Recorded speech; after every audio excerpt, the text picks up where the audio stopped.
Bem-vindo você que é amigo do Papo na Rede. A gente está começando mais um Papo na Rede nessa tarde. Queria dizer para você que esse programa que a gente está fazendo hoje ele é gravado, então não vai dar para você interagir com a gente, mas eu queria convidar você a continuar assistindo, porque eu acredito que vai ser um papo muito legal, que a gente vai ter aqui o Caio Marçal, que é o secretário de Mobilização Nacional da Rede Fale. Isso falei certo agora? Falou certo agora tranquilo. Bem-vindo, Caio. Prazer estar aqui com vocês. Poder falar um pouquinho sobre a Rede Fale. E eu queria dizer para você que o Carlos Brigantino pode estar com a gente hoje, ele está resolvendo algumas questões de família. E deixar também o e-mail do programa, é o @coinoaniaonline.net. Ainda que esteja sendo gravado, se você quiser mandar um e-mail para a gente, sugerindo tema, sugerindo alguma outra coisa, fazendo crítica, dando sua opinião, ou que tenha a ver com esse assunto que a gente está tratando hoje, a gente pode encaminhar depois para o Caio e ele depois responde para você. Queria que você prestasse atenção, eu fiquei sabendo desse movimento já faz um bom tempo, e eu acho que ele é muito significativo e pode oferecer alguns caminhos muito interessantes para a Igreja de Jesus hoje, no tempo que a gente vive. Então é isso daí. O Caio é de Belo Horizonte, certo, Caio? Eu sou cearense. Cearense e mora em Belo Horizonte. Sou cearense, né? E como todo bom cearense, tem que passar uma época no Sudeste, né? É isso daí. A gente poderia fazer o caminho de volta, né? O pessoal do Sudeste poderia passar um tempo lá no Nordeste. Mas vai muita gente pro Sudeste, lá pras praias do Ceará, né? Sempre vai muita gente. Não como turista, né? Podia ir para trabalhar e conhecer um pouco a realidade lá do norte do país, nordeste do país e tudo mais. Caio, o que é a Rede Fale e como que ela começou? E vamos por aí. Aí depois você vai falando um pouco da sua vida também, como que ela se entrelaçou com a Rede Fale. Fale é uma rede de cristãos que basicamente oram e agem em favor de justiça. O Fale tem essa vocação para essa busca de uma igreja que milita em favor da justiça, porque a gente entende que é impossível pensar no Evangelho sem pensar a nossa realidade do mundo, do nosso país e os problemas que nos cercam, né? Nós moramos e vivemos num mundo desigual, num mundo onde tem racismo, tem miséria, tem opressão, corrupção. E essas coisas precisam ter uma resposta. E essa resposta, muitas vezes, ela, de forma muito clara, a gente percebe no Evangelho que o Evangelho se posiciona, né? O Deus é um Deus que toma partido na história, né? Não é um Deus silente em relação às questões sociais do nosso mundo. Né? E especialmente pensar que a missão cristã, né? A igreja só é igreja quando ela é para fora, né? Quando ela entende e percebe a sua missão para fora. Portanto, a igreja ela não pode ver como um clube religioso ensimesmado, voltado para as suas questões, para as suas reuniões, mas a igreja é chamada a ser sal e luz do mundo. Nesse sentido, a justiça é um valor intrínseco do reino de Deus. Jesus, de forma muito evidente, num dos seus primeiros discursos, fala que nós devemos buscar o reino de Deus e sua justiça. Isso. É interessante, tem um versículo que eu gosto muito, Caio, que está em Miqueias, capítulo 6, versículo 8, que eu tenho para mim assim, que é a gente tem alguns marcos referenciais na Bíblia, né? Eu costumo dizer assim, que a oração do Pai Nosso é que me parece que é uma oração do reino que fala da justiça. O próprio Sermão do Monte, onde está inserida a oração do Pai Nosso, é um trecho um pouco maior, são 3 capítulos, mas que para mim mostram muito assim claramente qual é o estilo de vida do cidadão do reino. E Miqueias 6:8 é um versículo que está meio perdido lá num profeta menor, que fala Deus dizendo o seguinte, o que Deus pede de ti, a não ser que, né, uma coisa simples, que pratiques a justiça, que ames a misericórdia e ande humildemente para com seu Deus. Interessante nessa síntese que Deus apresenta para Miqueias falar para o povo. A primeira delas é pratique a justiça, que tem a ver com esse olhar, me parece assim, de considerar a sociedade, os dilemas e as lutas dela, e qual que é o meu papel de agente da justiça, até para considerar a paz, né? A paz é fruto da justiça. Exatamente, porque a gente fala muito assim, que a nossa sociedade não é uma sociedade de paz, mas é isso que exatamente você falou. A paz é fruto da justiça, a Bíblia já fala isso. Sem justiça não há paz. E perceber nessa relação com o sagrado, que por exemplo Jeremias, ele é muito radical ao afirmar que em Jeremias 22:16, Jeremias vai dizer o seguinte: defendeu a causa do pobre e do necessitado. Não é isso me conhecer, diz o Senhor. O que mostra que a gente conhece a Deus é a nossa capacidade de estar sensível às dores desse mundo, daqueles que sofrem, que padecem. Essa é a dimensão que mostra o quanto que nós conhecemos ou não a Deus. E a saúde da nossa espiritualidade, Caio, porque você falou de Jeremias, eu vou lembrar de Isaías, a gente está fazendo um passeio pelos profetas. Aliás, porque boa parte da temática dos profetas do Antigo Testamento, os profetas maiores e menores, era uma fala voltada para questões sociais. Né? E aí Isaías, no capítulo 58, quando ele vai falar sobre o jejum, que é um dos elementos talvez assim clássicos da chamada espiritualidade cristã, em Isaías 58 ele toma uma realidade muito diferente, que é assim: eu não quero que vocês fiquem aí passando fome. Jejum para mim aí Deus, depois desses 2 pontos, ele vai pontuar uma série de ações que tem a ver com trazer libertação para o oprimido, cuidar do órfão, da viúva, de quem está passando necessidade, quebrar as correntes, enfim, trabalhos, ações de libertação. E Jesus, ele utiliza esses textos de Isaías, inclusive no seu primeiro discurso, quando Jesus vai lá no templo. O primeiro sermão dele. O primeiro sermão de Jesus, ele utiliza. Que foi assim um desastre, né, do ponto de vista homilético. Que você discute assim, o evangelho é uma boa ou má notícia dependendo de quem ouve. Exatamente. Né, dependendo de que lado você tá. Porque quando Jesus chega lá no capítulo 4 de Lucas, ele cita: eu vim para evangelizar os pobres, né? E a palavra evangelho nada mais era do que uma carta que anunciava a chegada de um novo reino. Quando Jesus fala isso, que no reino dele, ele era boa notícia para aqueles que estão à margem, né? E que no processo ele trazia libertação, cura, e queria redimir, e mais do que isso, apresentar e trazer o ano aceitável do Senhor, que Isaías, no capítulo 58, vai trabalhar. Você tem aí um discurso, né, que é um discurso que, dependendo do lado que você está, vai ser uma boa ou uma notícia. É uma boa notícia para os pobres, mas para aqueles que oprimem... por exemplo. Os judeus sabiam disso. Tanto que aqueles caras que estavam lá no templo e que mantinham uma lógica de poder que gerava desigualdade, o que esses caras fazem?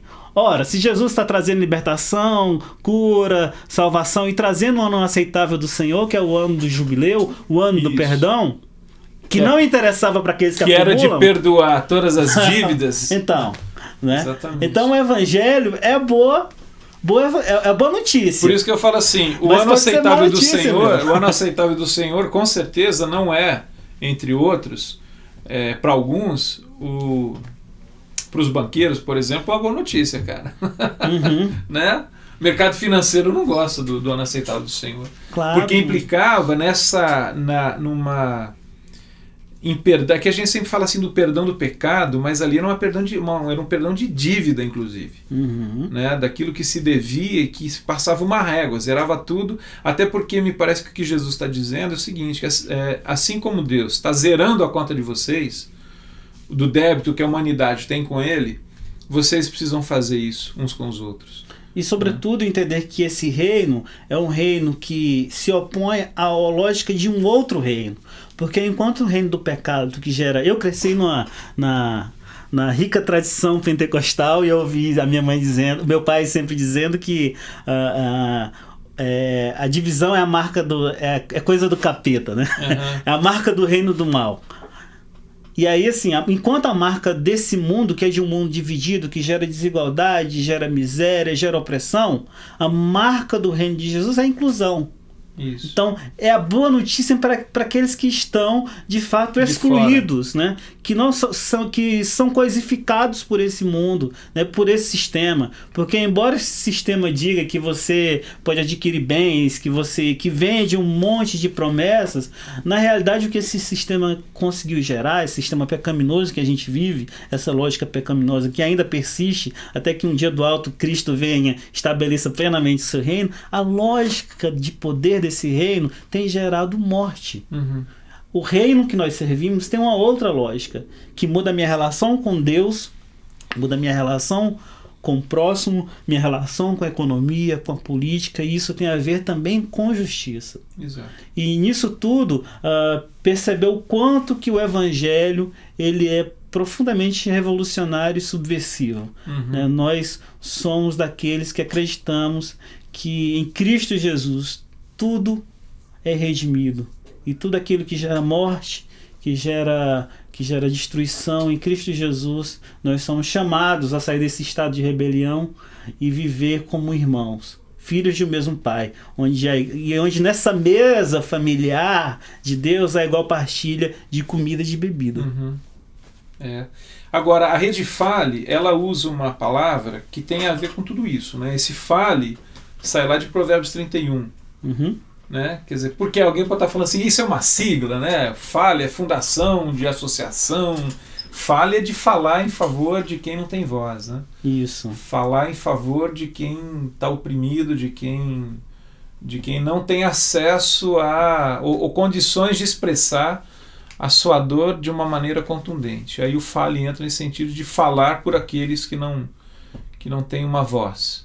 Isso. O fale ele surge, né, de jovens, estudantes vinculados à ABU, que começam a discutir qual deve ser o papel dos cristãos ante a dura realidade, quais as ferramentas que nós deveríamos utilizar para promover esses valores tão caros ao Evangelho. Que ano que geralmente que foi assim o período em que isso começa? A partir de 1999, tá. Né? Mas um ano que pra gente é muito singular é o fim de 2000, o ano de 2000, onde alguns desses jovens vão para um congresso lá nos Estados Unidos, um congresso de estudantes cristãos universitários, congresso de Urbana, e lá eles conhecem o SPEAK.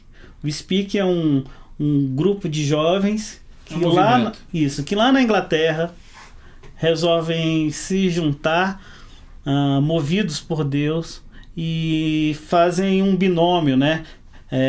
Tem duas estruturas ali que sustentam esse movimento, que é oração e levantar a voz contra a injustiça, né? Crentes que oram e agem em favor de justiça, né? E esse movimento chamado SPEAK, que foi a nossa inspiração para que no ano de 2000, e hoje, né, esse ano, nós fazemos 10 anos de Rede Fale, né, que propiciou que a gente pensasse nessas duas dinâmicas da oração e da ação para a promoção dos valores do Reino de Deus. E como que o movimento caminhou no início, Caio? Quais assim, foram os passos? Como que ele ganhou corpo em termos de Brasil? O Fale, como filosofia de caminhada, nós somos uma rede, né, de organizações. Apesar de a gente ter começado todas essas discussões a partir da Aliança Bíblica Universitária, nós somos uma rede de organizações e de pessoas. Nesse processo a gente teve ainda tem um suporte muito bacana do Conselho Latino-Americano de Igrejas, né, que tem nos ajudado muito. E essa relação, né, de construção da rede, a princípio, era formular um material que a gente chama de cartões Fale, de uma rede que ora e age a partir de um material que nós produzimos. Disponibilizava para as pessoas. Isso, que a gente disponibilizava para as pessoas que tinham 3 faces. A primeira face era trabalhando a temática. O nosso primeiro cartão, inclusive, foi sobre o perdão da dívida dos países pobres, do Jubileu. Então você tinha uma primeira parte sobre informação, uma segunda parte sobre ação e oração, né, com sugestões de oração e de ação. E a terceira parte é uma parte destacável, onde a pessoa vira um cartão postal, essa pessoa assina e encaminha para o correio para alguma pessoa que nós queremos pressionar, dizendo que nós estamos orando e que nós estamos preocupados sobre determinado problema. Isso poderia ser um procurador, um governador, um presidente de uma empresa. Um empresário influente. Entendi. Alguém que poderia ter uma resposta, uma ação para equacionar uma questão de injustiça. Isso, que tivesse um papel determinante para que, de fato, essas ações que a gente estava promovendo tivesse algum impacto, tivesse alguma incidência. Né? Vocês ainda estão utilizando? Eu lembro dessa época, eu achei muito interessante. Eu, inclusive, que eu estava dizendo para você, recebi os cartões, cheguei a enviar alguns para Brasília, não lembro agora quais eram algumas causas que estavam sendo colocadas, mas já faz um tempo, acho que foi em 2000 e pouco, acho que foi logo no começo que os cartões ainda estão sendo utilizados. Olha, Caio? Os cartões estão sendo utilizados, só que a gente diminuiu o número de campanhas que a gente fazia durante o ano, porque a gente viu que a gente não conseguia concluir um ciclo. Porque quando você faz uma campanha, você trabalha com pesquisa, você estrutura toda a campanha em si, quais são os meios que você vai utilizar para causar o desejo, ter a força necessária, a pressão necessária que a gente deseja promover, né? E depois, nesse processo todo de ciclo de uma campanha, a gente tem uma parte em que a gente avalia todo esse processo, né?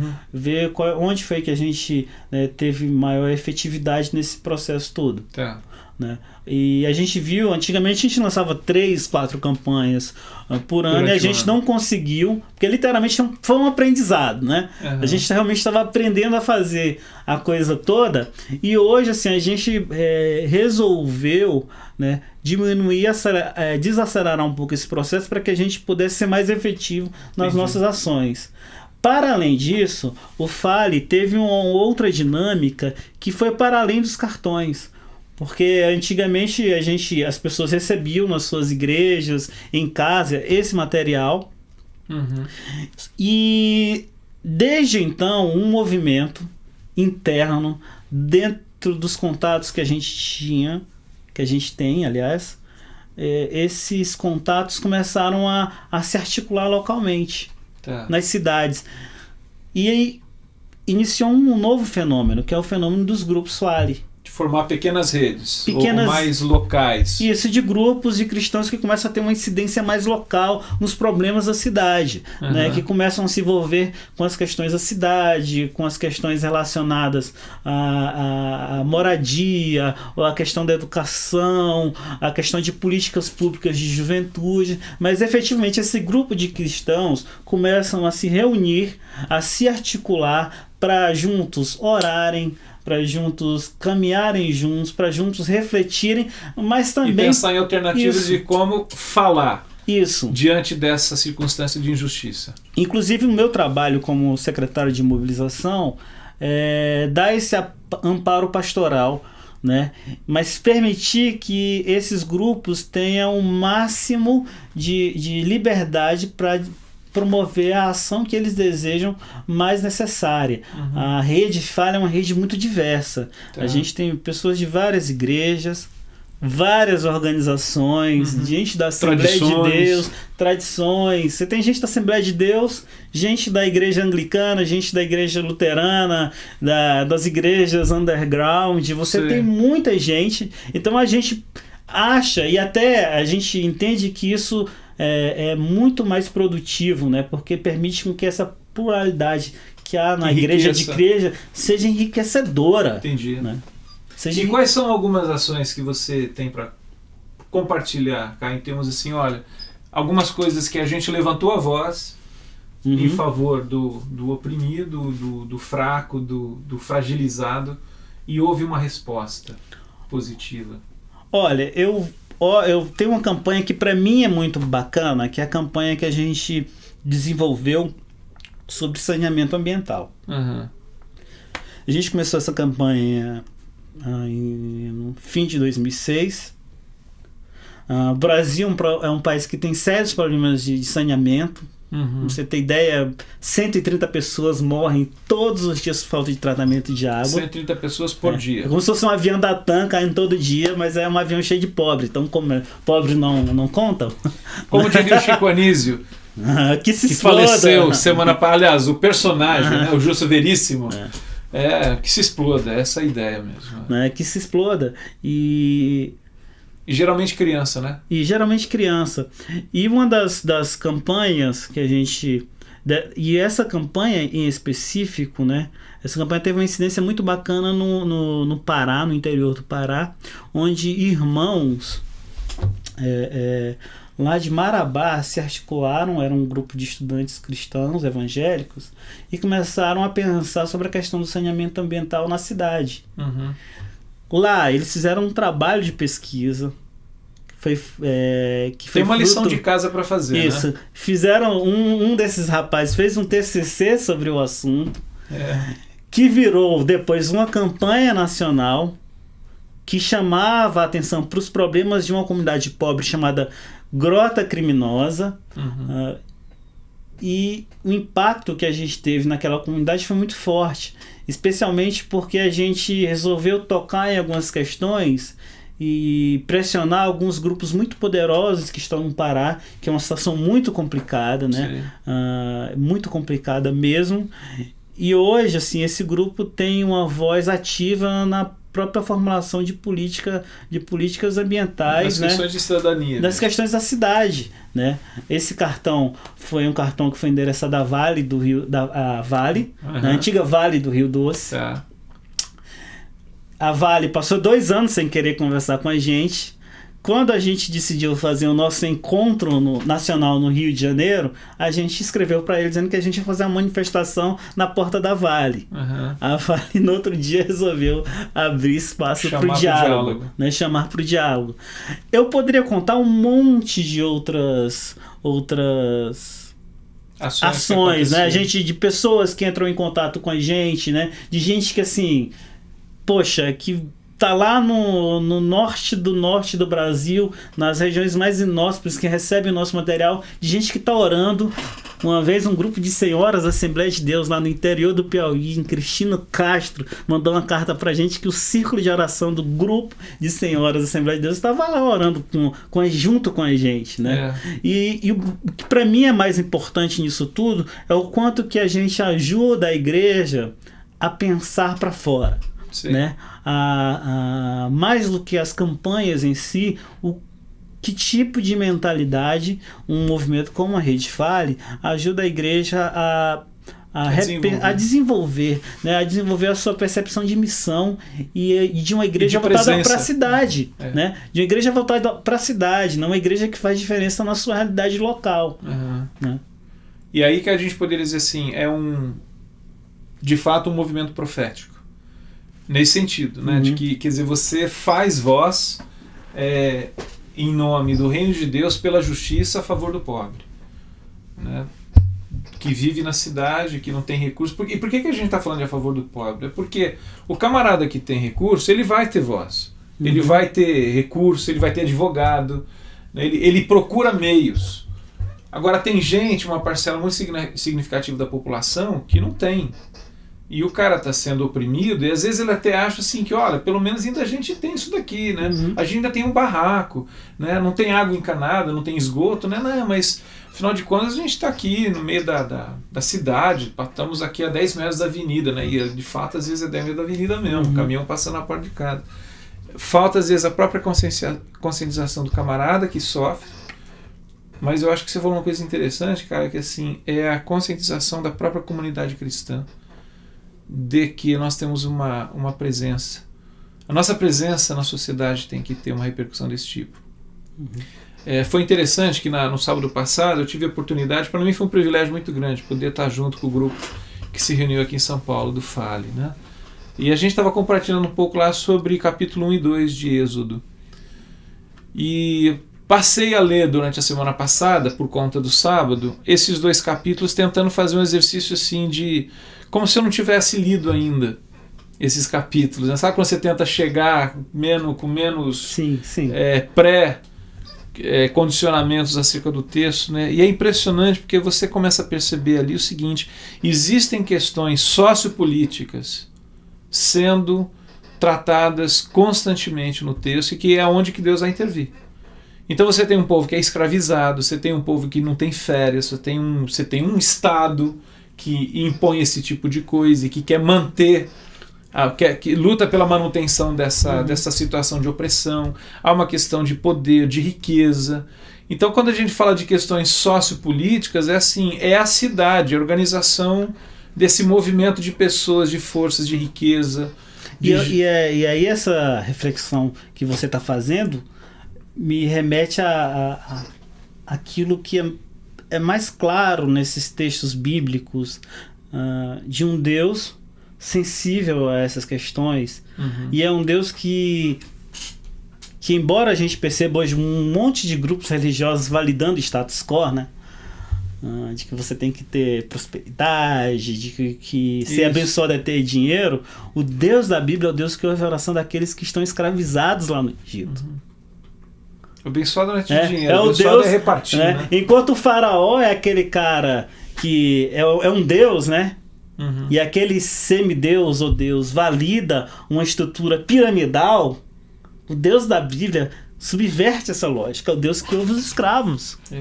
É o Deus que ouve o pequeno. É um Deus que fala: Moisés, deixa eu te contar uma coisa. Eu estou ouvindo a oração desses. Esses esquecidos aí. Eu vi o clamor do meu povo. Eu vi o clamor do meu povo. E desci. Esse movimento. Eu costumo dizer o seguinte, cara, o movimento descendente de Deus, ele tem que nos ensinar alguma coisa, né? Quer dizer, Deus sempre faz esse movimento de descer. E tem uma hora na história da humanidade que ele desce com tudo, né? Em Cristo. E o mais radical dessa descida de Deus é, por exemplo, na própria encarnação de Jesus. Jesus, ele resolve se encarnar na periferia do mundo. Isso. E só vai nos centros de poder, para ser crucificado, conscientemente. Não, e outra, fazendo parte de um povo que é subjugado, que tá se você pega a Palestina da época de Jesus, é muito interessante. É um país invadido pela maior nação. Por uma superpotência. Pela maior nação da época, que era Roma, né? O Império Romano e tudo mais. Agora, Caio, você acha que a igreja, a leitura que você faz hoje, dos cristãos de forma geral, é que houve um amadurecimento nessa compreensão? Ou ainda a gente tem um longo caminho? Olha, eu acho que a gente tem um caminho a trilhar. Eu acho que a nossa percepção sobre o que é a igreja atualmente é muito afetada pelo que a mídia diz. Eu acho que tem muita gente também fazendo muita coisa boa a despeito dos escândalos que lamentavelmente a gente vê das lideranças. Acredito que a gente precisa conhecer a igreja profunda, né? Se falou muito do Brasil profundo, mas acho que tem uma igreja profunda que está na periferia, trazendo dignidade às pessoas, que está na Cracolândia, que está no sertão do nordestino, está comendo pelas beiradas, e que está nas comunidades, e que é esse o papel da igreja, né? É o fermento. E muitas vezes a gente, nas nossas análises de conjuntura sobre a igreja, a gente se esquece de citar isso. Eu acho que a gente tem um longo caminho, sim, e acho que é um caminho complicado, mas seguir a Jesus é um trem complicado mesmo, já dizia um bom mineiro. Né? É um trem complicado, né? Porque o evangelho ele tem essa vocação para ser de fato nadar contra a maré. Aliás, é contra a nossa própria. Contra a nossa própria. De nos desinstalar. Porque o mal não é aqui é o mal e aqui é o bem. O mal passa no meio da gente. O bem e o mal, né? Nos divide. Ele faz, né? ele rompe algumas coisas no meu próprio interior, na minha própria vida, para a partir daí romper cadeias e dificuldades e opressões no entorno. Isso. E daí é profundamente necessário a gente entender. Primeiro, a gente não pode romantizar a igreja. Às vezes a gente tem uma postura muito romântica em relação à igreja. Muitas vezes as próprias instituições religiosas criam essa romantização, né? Eu acho que a igreja, de fato... Faz parte de um marketing, no final das contas. Isso, né? Mas assim, muitas vezes a gente esquece que a igreja é humana, que a igreja comete equívocos e que a Bíblia, por exemplo, nunca os trata de nos enganar em relação à própria igreja. A gente não pode confundir a igreja com o reino de Deus. Exato. Né? E nós somos parte do problema. Nós somos parte do problema e parte da solução. E Exato. parte da solução, meu. Sabe? E a gente tem que ter essa compreensão clara do significado do que é ser igreja, né? De não negar, inclusive, as nossas contradições, que não são apenas institucionais dos nossos, mas são nossas também. Né? A ambiguidade habita em nós, né? Isso, a ambiguidade habita em nós. A gente agora não pode também nos roubar, essa perspectiva não pode nos roubar a dimensão profética, especialmente em relação à própria igreja. Em relação à própria igreja, né? A igreja tem... A gente precisa ter também essa voz profética para dentro, né? A gente precisa ter essa voz profética para dentro. É um trabalho que é complicado, é difícil, mas eu creio que Deus está levantando gente por aí. Graças a Deus que Deus existe e que a despeito da gente, a gente vê essa ação maravilhosa do Espírito Santo que convence a gente do pecado, da justiça e do juízo. Tanto dentro dos nossos círculos como para fora dos nossos círculos, né? Esse Deus absolutamente transtornador da realidade, esse Espírito que transtorna, que muda, que subverte todas as coisas. Esse estado de coisas que é dominado hoje pelo pecado, né? www.fale.org.br. Entra lá para você conhecer ainda mais a Rede Fale e procurar se envolver. O Dani está até colocando aí para você na tela o site da Rede Fale, com textos, com as ações, com o movimento, enfim. Vamos fazendo aqui um fechamento, Caio. Quais são assim os... O que você vê assim, daqui para frente em relação à Rede Fale? O que está acontecendo? Quais são os passos aí que hoje a Rede Fale está dando em termos do que vocês gostariam que ela tomasse que forma? Olha, a gente tá nesse processo todo aí de fortalecimento das ações locais, das campanhas, como a própria campanha que o pessoal de São Paulo está profundamente relacionado ao trabalho escravo, que é lamentável em São Paulo. Você anda na cidade e você descobre o quão perversa essa estrutura, né, de poder econômica tem destruído, especialmente as pessoas, né, especialmente os bolivianos que vêm aqui, né, e são tratados como bichos, né? Trabalho escravo. Trabalham 16 horas por dia, né? Fortalecer essas campanhas locais, né? Em Minas a gente tem trabalhado muito a questão da moradia junto com o pessoal na ocupação da Andara. Vários outros grupos estão se articulando à sua maneira.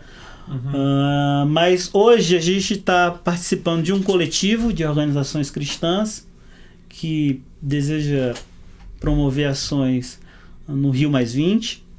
Para quem lembra do Eco 92, há 20 anos. Né? Há 20 anos atrás, vai ter esse ano o Rio Mais 20, para discutir de novo essas questões ambientais. Hoje a gente vive num mundo onde as questões climáticas, as questões relacionadas à própria vida na Terra são cada vez mais calamitosas, mais complicadas. E é interessante assim, não é que a igreja precisa. O reino de Deus tem... Tem que? Não é que tem. O reino de Deus tem uma fala e uma orientação para essas questões. A igreja precisa... Não é que ela tem que ter, ela precisa agregar à sua anunciação do Evangelho outros elementos que fazem parte do que o reino de Deus é. E que envolve essa questão de ecologia, de trabalho, de economia, de vida social, de educação. Comunitária. É impressionante. E a gente está articulado nesse coletivo de várias organizações evangélicas, em diálogo com a sociedade civil e com os outros movimentos sociais, chamado Igrejas Ecocidadãs. Se você tem interesse, sua igreja quer participar, a gente quer convidar você procura a gente no e-mail. O meu e-mail é mobilização@fale.org.br e a gente quer ter você como parceiro, a sua igreja. A igreja não pode se calar, a igreja tem que falar, a igreja não pode cruzar os braços, a igreja é chamada a fazer parte desse projeto de redenção. Uma redenção integral. Isso, redenção integral. Não existe redenção pela metade, né? Exatamente. Caio, a gente está terminando nosso papo, queria agradecer a você. Se você assistiu até agora, encorajar você a acessar esses sites aí. Tem o da Rede Fale, que é o, de novo, vou falar o www.fale.org.br. Eu acho que lá você vai encontrar uma série de informações que são interessantes. Eu acho que o site da Rocha é interessante também, né? Rocha.org. Isso. A Rocha. Arrocha.org, que eu acho que é onde que encontra informação sobre essa questão isso, de num próprio ecocidadãs. Se você fizer uma pesquisa, o site ainda não foi lançado oficialmente, mas a gente tem um aí, se você procurar no Google Igreja Ecocidadã, você vai encontrar. Mas entre em contato com a gente que a gente vai te mandar material, a gente vai produzir uma série de ações. Mobilização@fale.org.br. Tá joia. E se você quiser criar um grupo Fale na sua cidade, se você quer saber como se envolver, se você tem dúvida como é a sua participação no movimento estudantil, sindical, como que você quer se envolver nisso tudo, procura a gente que a gente vai ter o maior prazer de ajudar, né? Porque a gente não quer simplesmente fortalecer um movimento, mas nós somos uma rede de amigos. O reino de Deus é um reino de amigos, né? E a gente quer convidar você a caminhar junto com a gente, né? Para que juntos, nessa relação de interdependência, a gente possa crescer e fazer com que esse país seja um país mais parecido com o céu, que esse país pareça mais com aquilo que Deus deseja que ele seja. Amém. Então tá joia, pessoal, legal ter você que acompanha até agora, e Caio, mais uma vez, obrigado. Caio lá de BH, é um cearense, gente boa, tá morando em Minas Gerais, que é terra de gente boa também, porque eu já morei lá, e deu uma escapada, tá indo para Campinas amanhã para participar da Renas, e deu uma escapada para São Paulo para poder estar aqui. Eu queria agradecer mais uma vez, Caio, valeu. Olha, até uma próxima. Eu agradeço, fico feliz de estar aqui com vocês, né? Grato de saber que tem gente que se coloca à disposição para servir com estúdio, né? Fazendo locução. Isso é reino de Deus, né? Se colocar com as suas habilidades para servir as pessoas, né? É isso aí. E a gente mandar um abraço especial para vocês, pro Daniel que tá lá. Daniel, né? Choi tá lá no cantinho. Brega, Daniel, até a próxima semana. A gente se vê. Amém. Valeu.